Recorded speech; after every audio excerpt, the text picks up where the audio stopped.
नमस्कार दोस्तों। आज हम वैक्सीन के बारे में बात करेंगे। आज की डेट में कोविड वैक्सीनेशन के बारे में ढेर सारी गलतफहमियां हैं। लोगों के दिमाग में क्वेश्चंस हैं कि वैक्सीनेशन कामयाब है, नहीं कामयाब है, कैसे काम करता है। तो इसी के लिए मैंने ये डिसाइड किया कि एक वैक्सीन पे मैं वीडियो बनाऊँ।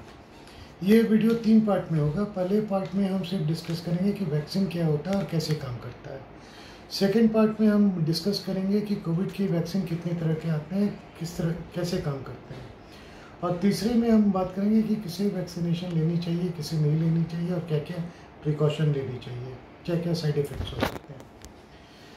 वैक्सीनेशन जो टर्म है ये वैक्सीन से आता है। वैक्सीन जो एक लैटिन वर्ड है वैक्सा, वैक्सा का मतलब काऊ है। 1796 में एडवर्ड जेनर ने सबसे पहला वैक्सीन दिया था। उन्होंने ऑब्जर्व किया था कि जिसे काऊ पॉक्स हो जाता है उसे स्मॉल पॉक्स या तो नहीं होता है तो माइल्ड होता है। तो उन्होंने एक मिल्क मेड जो लेडी जो गाय के साथ काम करती थी, दूध दूहती थी, जिसे माइल्ड सा काऊ पॉक्स हुआ था, उसके पस से सिरिंज से पस निकाली और एक बच्चे को वो पस जो है इंजेक्ट कर दिया काऊ पॉक्स का। बाद में उन्होंने पाया कि जब उस बच्चे को स्मॉल पॉक्स हुआ तो वो बहुत ही माइल्ड सा था, तो उनकी हिम्मत बढ़ी और कई लोगों ने एक्सपेरिमेंट किया और इस तरीके से पहला वैक्सीन हमारा तैयार हुआ स्मॉल पॉक्स का। तो वैक्सीन टर्म जो है वैक्सा से आया है। अब सवाल उठता है कि वैक्सीन कैसे आपको प्रोटेक्शन देता है, क्या काम करता है। जब भी हम वैक्सीन इंजेक्ट करते हैं या कोई भी इन्फेक्शन होता है तो सबसे पहले जो बॉडी का सेल्स होता है, वाइट ब्लड सेल्स कई तरह के होते हैं, उसमें एक मैक्रोफेज होता है। मैक्रोफेज सेल्स आते हैं और वो जो भी फॉरेन बॉडी होते हैं, बैक्टीरिया या वायरस, उसे खा जाते हैं। जो सेल्स इन्फेक्टेड हो जाते हैं उस बैक्टीरिया या वायरस से, चूँकि वो भी हार्मफुल है, उन्हें डिस्ट्रॉय करने के लिए टी लिम्फोसाइट्स आते हैं और वो उन्हें डाइजेस्ट कर देते हैं। फिर बी लिम्फोसाइट्स आता है जो एंटीबॉडीज़ बनाता है उन सेल्स के अगेंस्ट में, और जो टॉक्सिन प्रोडक्ट्स होते हैं बैक्टीरिया या वायरस के, उनके अगेंस्ट में। तो अगर हम देखें तो जो हमारी इन्फेंट्री है आर्मी की, बॉडी के बॉडी डिफेंस की, उसमें एक तो जो इन्फेंट्री जो पैदल सेना है वो टी लिम्फोसाइट्स और मैक्रोफेजेस हैं, और जो दूर से मिसाइल से फायर करते हैं वो बीटा लिम्फोसाइट्स होती हैं या बी लिम्फोसाइट्स होती हैं। चौथा सेल्स होता है मेमोरी सेल्स, जो टी लिम्फोसाइट्स और बी लिम्फोसाइट्स के पार्ट होते हैं। उनमें वो फोटोग्राफिकली वो सारी मैसेजेस चले जाते हैं कि ये बैक्टीरिया है या ये वायरस है, ये इस तरह का दिखने में होता है, ये स्ट्रक्चर होता है, वो आता है तो ये करता है। तो जब भी दोबारा कभी इन्फेक्शन होता है तो चूँकि इनके पास सारी खबर होती है, ये इमीडिएटली एक्शन में आ जाते हैं और उसे डिस्ट्रॉय करना शुरू कर देते हैं। इसे हम बॉडी की इम्यूनिटी कहते हैं। अब अगर हम बात करें कि वैक्सीन कितने तरह के होते हैं, तो जो जैसा कि पहले मैंने बताया कि जो पहला वैक्सीन लॉन्च हुआ था जो स्मॉल पॉक्स के अगेंस्ट में, दैट वाज हेट्रोटॉपिक वैक्सीन। हेट्रोटॉपिक वैक्सीन वो कहा जाता है जो बैक्टीरिया या वायरस दूसरे जानवर में इन्फेक्शन तो करते हैं, लेकिन इंसान में या तो बहुत माइल्ड सा इन्फेक्शन करते हैं या नहीं करते हैं। तो इंसान को हम उस बैक्टीरिया या वायरस से जानबूझ के इन्फेक्ट कर देते हैं कि बॉडी की इम्यूनिटी उसके अगेंस्ट में खड़ी हो जाए, और जो मेजर इन्फेक्शन हो तो बॉडी उसके अगेंस्ट में फाइट कर सके। जैसे कि स्मॉल पॉक्स का वैक्सीन हुआ जो हम काऊ पॉक्स का हम दिया करते थे, वैसे ही जो BCG हम वैक्सीन लेते हैं ट्यूबरकुलोसिस के अगेंस्ट में, वो भी लाइव एटेन्यूएटेड वैक्सीन है, लेकिन उसमें जो हम स्ट्रेन यूज़ करते हैं वो माइकोबैक्टीरियम बोविस मतलब बोवाइन जो गाय बैल होते हैं उनमें ये TB कॉज करता है, वो स्ट्रेन का हम बॉडी के अंदर इंजेक्ट करते हैं।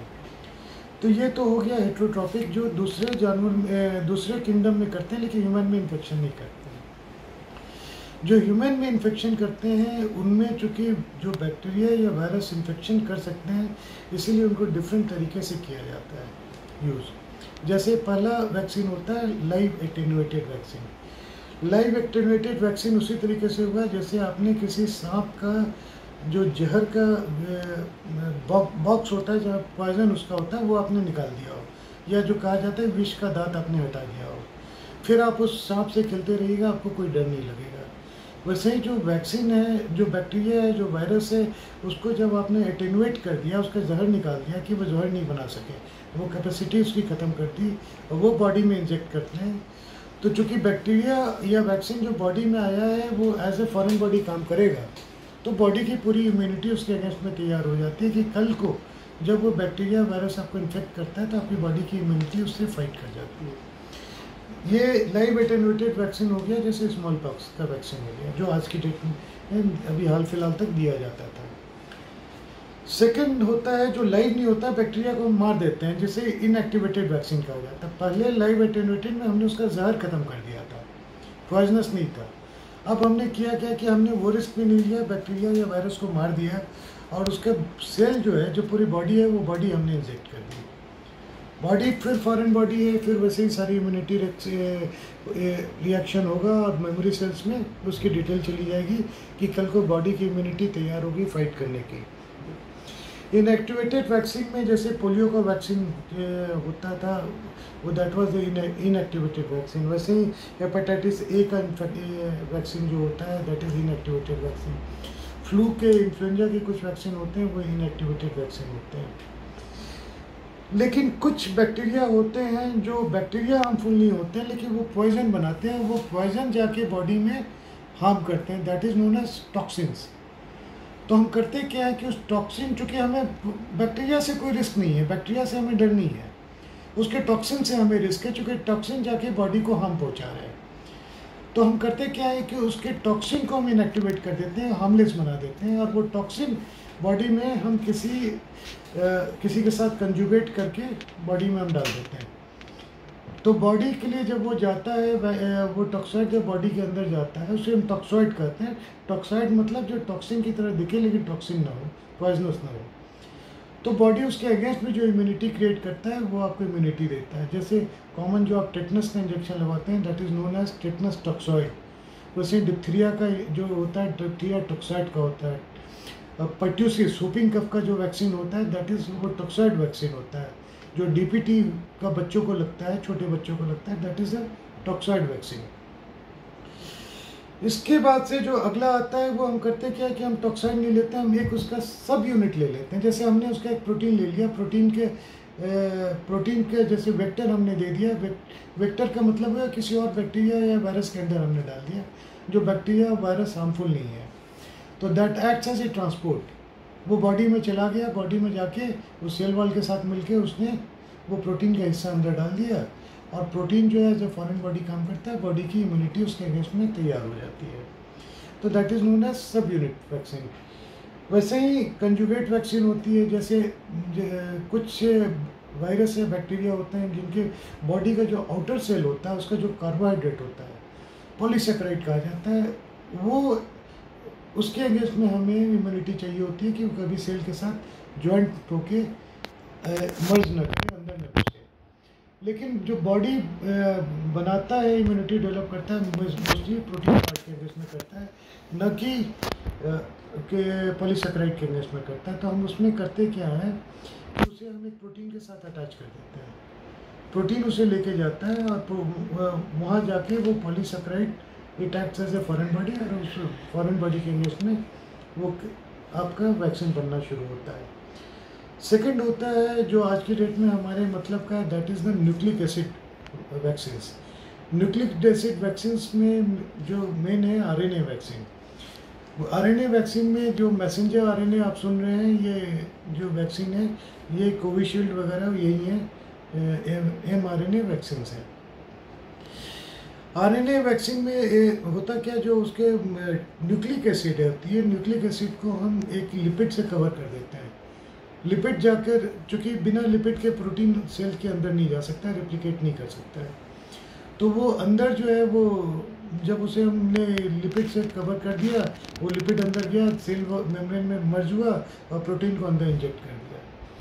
ये जो प्रोटीन होता है, ये प्रोटीन आपके डीएनए को चेंज नहीं करते, आप में जेनेटिक चेंजेस नहीं लाते, लेकिन ये बॉडी में जाकर मल्टीप्लाई करना शुरू कर देते हैं जब सेल के अंदर जाते हैं। और चूँकि ये मल्टीप्लाई करते हैं, ये फॉरेन बॉडी होता है, तो बॉडी का इम्यूनिटी सिस्टम इसके अगेंस्ट में तैयार हो जाता है। तो आपको इन्फेक्शन भी नहीं होती है, बॉडी की इम्यूनिटी भी उस इन्फेक्शन के अगेंस्ट में तैयार होनी शुरू होती है। इसमें सबसे कॉमन जो यूज़ किया जाता है that is the viral vector vaccine, mRNA में यूज़ किया जा रहा है। इसमें हम क्या करते हैं कि इसमें जो वायरल पार्टिकल होता है, जो आरएनए होता है, वो उसके अंदर ऐसे नहीं जा सकता है जो डिलीवर करके एंटीजन बनाए सेल के लिए। तो हम करते क्या है कि उसे किसी दूसरे वायरस में जो बॉडी में इन्फेक्शन नहीं करता है उसके अंदर हम डाल देते हैं और उसको हम अंदर पहुंचा देते हैं और बॉडी उसके अगेंस्ट में इम्यूनिटी डेवलप करना शुरू करता है।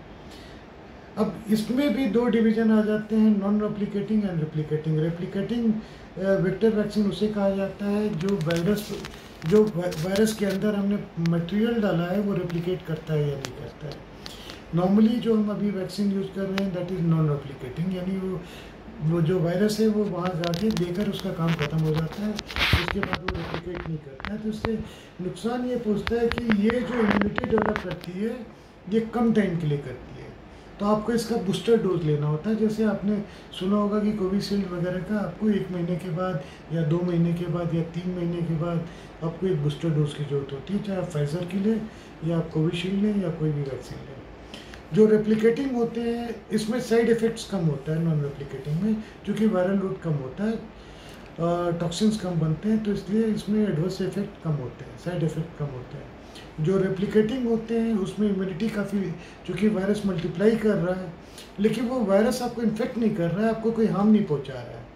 उसके अंदर mRNA आपने जैसे मान लीजिए आपने कोविड का डाल दिया है जिसके अगेंस्ट में आपको इम्यूनिटी चाहिए, क्योंकि वो वायरस काफ़ी दिनों तक रेप्लिकेट करता रहता है, डबल होता रहता है, 4 टाइम्स होता रहता है काफ़ी दिनों तक, तो इसकी इम्यूनिटी लॉन्ग लास्टिंग होती है।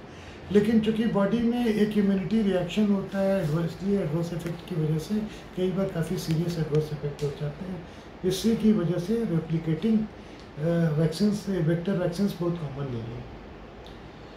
तो मेनली और भी कई तरह के हैं जो हमारे किसी काम के नहीं हैं, जैसे रिकॉम्बिनेंट वैक्सीन आते हैं, ओपीवी वैक्सीन आते हैं, उनकी चर्चा नहीं करेंगे। मेन इतनी ही तरह के वैक्सीन होते हैं और ये तरीके होते हैं जिससे वैक्सीन काम करता है। वैक्सीन जब आप लेते हैं तो कई बार साइड इफ़ेक्ट्स होते हैं। साइड इफ़ेक्ट लोकल होता है कि अगर आपने इंजेक्शन लिया है तो जो इंजेक्शन के साइड पे इन्फ्लेमेशन होती है तो आपको वहाँ पे दर्द होता है, स्वेलिंग होती है, रेडनेस होता है, जो 2-4 दिनों में ठीक हो जाता है। कई बार उसके बॉडी में सिस्टमिक साइड इफ़ेक्ट्स आते हैं जिसकी वजह से आपको फीवर होता है, बॉडी एक होता है, मैलेरिया होता है, जो 2-4 दिन 5 दिन रह के ठीक हो जाते हैं। ये माइनर से साइड इफ़ेक्ट्स होते हैं, बहुत कॉमन नहीं होते हैं। सेकंड, किसी पेशेंट में एलर्जिक रिएक्शन होता है जिसके लिए आपको कोई भी वैक्सीन कॉज कर सकता है, जिसके लिए आपको अलर्ट रहना होता है। स्पेशली अगर एलर्जी की हिस्ट्री है तो you have to be very careful कि अगर आपने वैक्सीन लगवाया है तो आप कम से कम आधे घंटे बैठ के, जब कोई इमीडिएट एलर्जिक रिएक्शन ना हो तब बैठ जाए, और आपके पास कुछ एंटी एलर्जिक एलेग्रा वगैरह जेब में होनी चाहिए। एक अगर महीने 1 दिन 2 दिन 3 दिन के बाद भी कोई एलर्जिक रिएक्शन हो तो आप कोई भी एंटी एलर्जिक ले लें, अदरवाइज साइड इफ़ेक्ट बहुत कम होता है। तो आज की डेट में वैक्सीन के बारे में बस इतना ही। अब कितने तरह के कोविड-19 के वैक्सीन हैं ये अगली बार हम चर्चा करेंगे। नमस्कार।